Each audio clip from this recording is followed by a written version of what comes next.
Hello and welcome. You're listening to the Just Love Them podcast. I'm your host, Cherie Best. Join me on a journey to understand and find peace with those we love who have left their faith.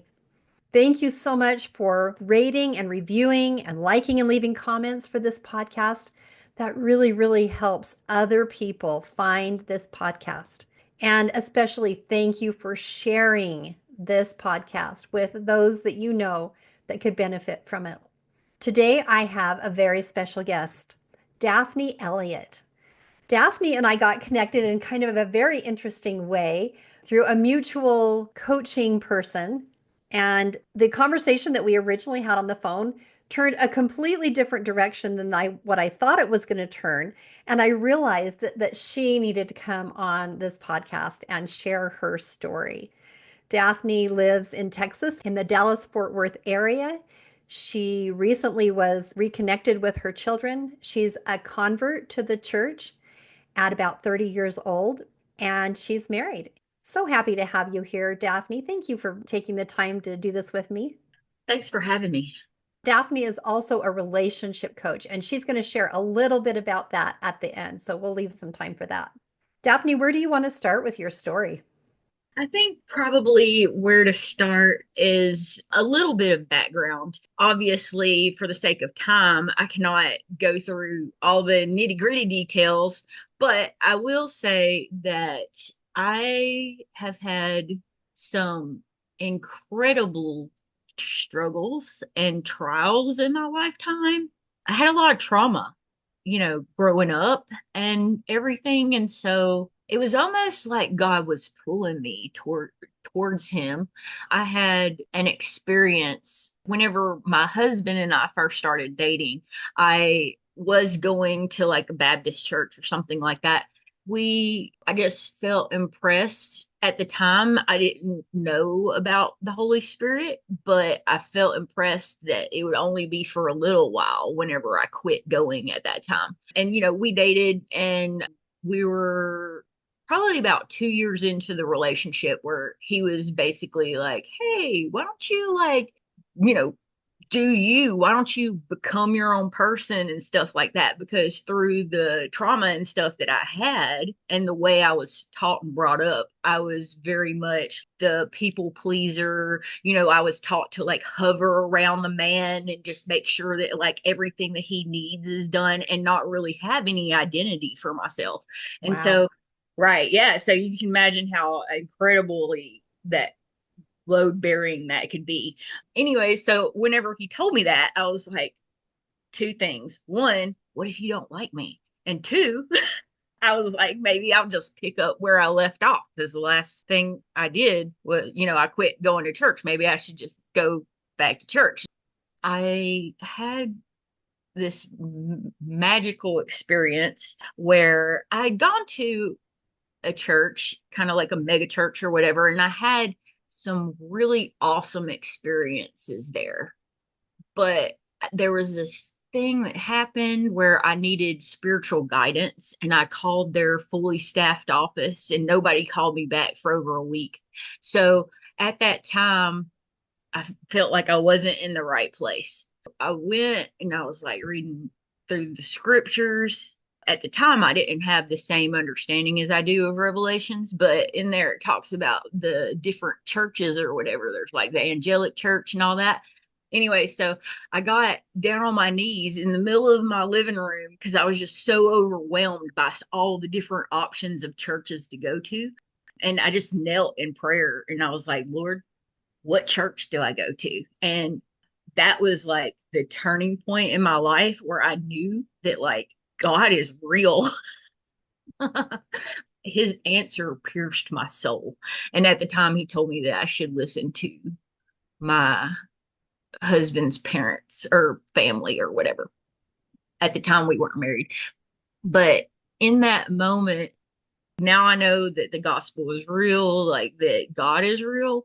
And the path that I went on after that has been nothing but it's been an uphill. It's definitely been uphill, but the drastic difference in who I am today versus who that girl was that knelt in the middle of the living room floor is just magic. At the time that I knelt in the middle of the living room floor, I was so crippled with anxiety and depression and just no sense of self. I had been hurt so much in my life that I manipulated everything around me for fear of being hurt because I've been hurt so much. And it's been 11 years now of healing gradually. I feel like there's been times where I've had more concentrated healing. And then there's times whenever the healing has been a little bit more sprinkled out through the years or whatever. But really, over the last couple of years, especially, I think in preparation for me becoming a life coach and being able to help others, it's been very concentrated in these last couple of years as far as the healing journey. And the Lord is taking me on this journey. And I feel like He wants us to ask.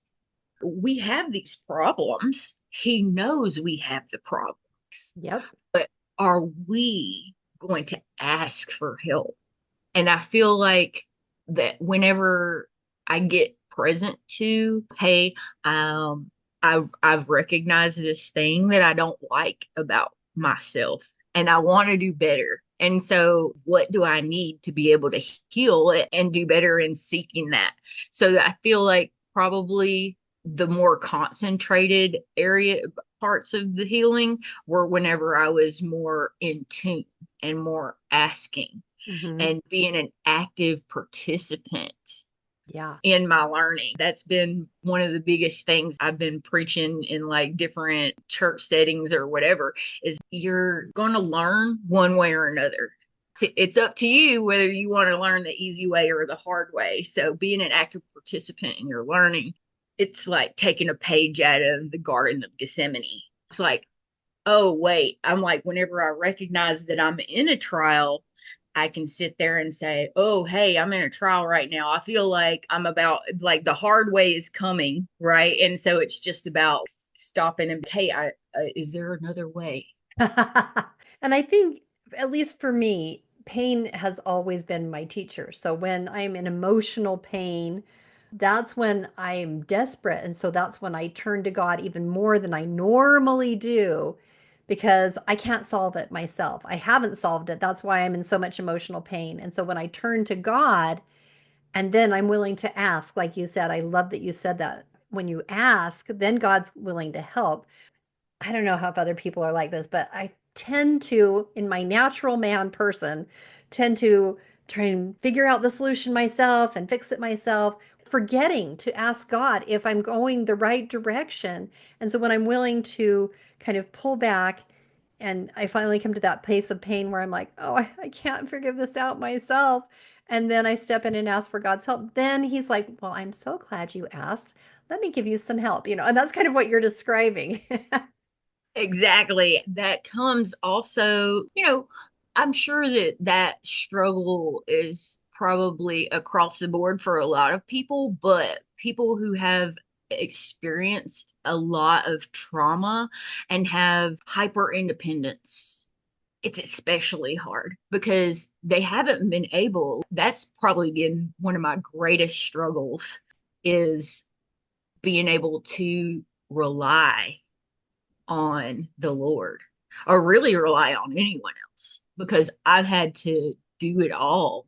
I've had to heal all on my own. I've had to, raise myself for the most of my life. The thought of even asking Yeah. sometimes doesn't occur to me until I get walked on the head. Yeah. I know. That's exactly my experience too. When we were talking earlier, not on this podcast, but we were having a conversation ahead of time, you talked about how God has just performed miracles in your life and that there's hope out there because as you have been able to look back and see where you've come from and how far you've come, you could really see God's hand in your life. I would love for you to take a couple of minutes and share maybe what you see. What are the miracles that you see? I'd love to hear a couple of things that you see, that how God's worked in your life. The greatest work has been the healing that I've received. There was a class that I took. I did the BYU Idaho online school program. And Uh-huh. whenever I did that, one of the classes that I took was called organizational leadership, in which you wouldn't think would have such a major impact on me. But part of that was goal setting. And I decided at that moment that I wanted to be a good mom. I didn't have an example of what that looks like. I didn't get to have any of that kind of knowledge firsthand. So I had to basically build that from the ground up. And that prayer and that asking right there, like that was a launch into so much. It's about asking the right question. You can ask for, the little things or whatever, but if you can really like step back from your situation and with the aerial view and see what's going to make the greatest impact. For me, also praying for, I could pray for my spouse to get his faith back or whatever, or I could pray to be sealed to my children, which also encompasses that. So it's having the bigger wish or prayer or whatever it is has so much of an impact. The healing just comes from all different directions when that happens, and also being open to what the healing looks like. One of the other miracles that happened very early on was the manipulation thing. I would have never thought in a million years what would have helped me, because it doesn't seem to make logical sense that what actually I needed to heal was I needed to forgive my father for rejecting me. And you wouldn't put that together with Yeah. a manipulation thing, but that was what I needed to be able to heal from that. So it's like sometimes if we are just open and willing to do what it is that he brings to us as well without any bias or trying to reason or logic, that's Makes when the real sense. magic happens. And then if you want to tie that in to our loved ones who are not, for whatever reason, on the same path as us, then you can see that they're on their own journey too. Their path, it looks a little bit different than ours, but that doesn't mean that they're not on the right path for them right now. Hmm.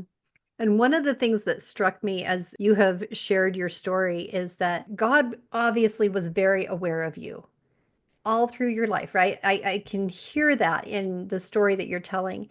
Just like you, God's every bit aware, every bit as aware of all of us, even our children who seem to be lost. God knows where they're at. He's right there. He's going to perform miracles for them, just like he's going to perform miracles for you and like he's going to perform miracles for me. I really can see both sides. So, on the side of being, say, the mom or the loved one who's in the faith, you have shared things that really pertain because you're saying ask and ask the right question and know that God's going to perform miracles for you and open things up and be open. I love that you're saying that. And on the other side, look where you came from. God knows where those children are at, and He will help on both sides, both people, the people who are in turmoil because loved ones have left, and the loved ones who have left. He's on both sides. Right. Yes. It's all about the shirt I'm wearing right now says, "My hope is in him." If we just know from the bottom of our heart that the Lord loves all of his children and that he is working in all of their lives, then we can trust that he's going to work and that he's going to make those impacts in their life just like he's made them in our life. It just looks a little bit different. Yeah. Yeah. And one thing that I was thinking of too is I used to have this false belief, this thinking error that you had to be perfect or very, very, very good before God would act in your behalf. But your Mm. story reinforces to me again that we can be at any place. We don't have to be doing all the right things in order for God to perform miracles for us. He is so merciful. He's not sitting up there saying, well, when she gets this, this, and this ducking in order, then I will step in and help. No, no. He's going to step in and help so that we can get our ducks in order. We don't have to be there first, and we definitely don't have to do it on our own. Amen. And another thing is that the Lord is the great mediator. It's so funny how sometimes He works in the lives of others. And whenever you're looking at their life in that lens, you're watching your loved one and looking and seeing how the Lord is working in their life. They may not even be able to recognize their self, but you can see it. One story that's kind of funny. My husband was watching a program that had offensive language to me, and it was really, really disturbing my spirit. I was like, Lord, I just cannot listen to one more word of the show. And I didn't want to be the naggy wife. I don't know what you can do about this, but I just can't listen to it anymore. I want to tell you that he turned the volume went off on that program, and he tried several different ways to try to get the program to come back on, and it would not come back on. It was hilarious. Now the really funny part is that he came and watched me speak in church one day, and I had told that story in my testimony.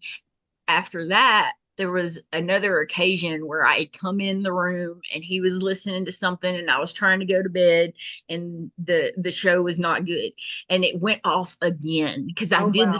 I did the same prayer. I was like, Lord, I just can't listen to this. And I'm gonna tell you, he looked up at me, my husband, who doesn't believe, looked up at me and said, "What did you do?" So it's like it's that is a super cute and beautiful way that the Lord has touched him.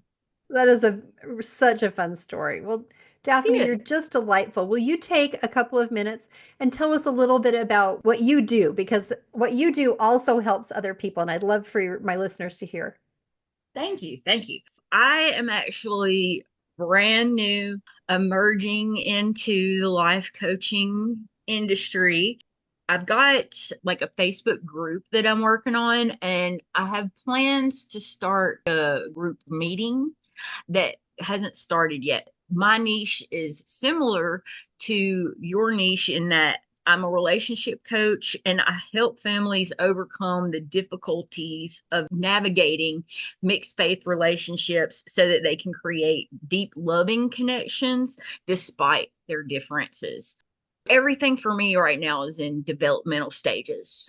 It would be super awesome if people wanted to have a Facebook page for my business called Divine Light Self Care, where right now I'm posting content. My style is very lighthearted and somewhat humorous. If you like that kind of thing, I have some really awesome Facebook posts for that. And then my group is called Two Paths, One Love.